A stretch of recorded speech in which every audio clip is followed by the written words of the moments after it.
So my name is James Lyne, and I'm the Global Research Advisor for Sophos, where I spend my time unpicking interesting malicious code and exploits.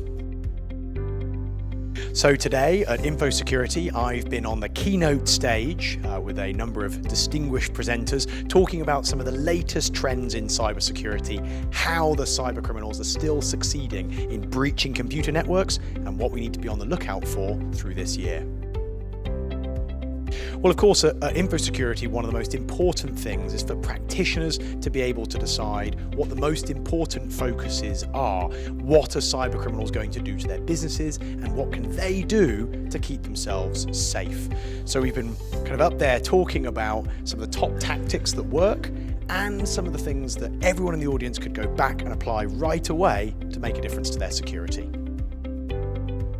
So for me, there were really two things that I wanted to focus on in the keynote session. The first was that there are some existing cybercrime trends that aren't really sexy to talk about anymore. Ransomware, that are still a huge deal for the cybercriminal and still will continue to be through this year.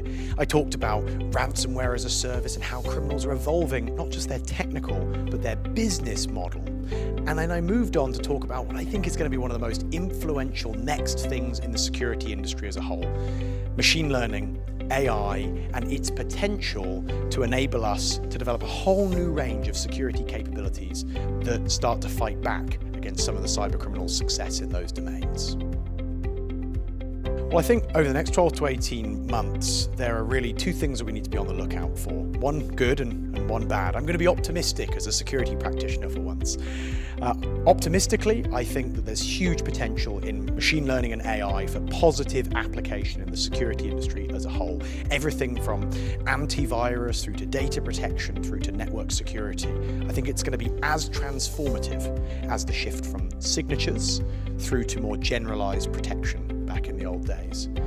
On the scary side, I think there's a whole wealth of threats like VPN filter that are targeting less traditionally focused upon devices, things that are a bit of a blind side or a blind spot in the industry, which I think unfortunately cybercriminals and other actors have realized are a huge opportunity area.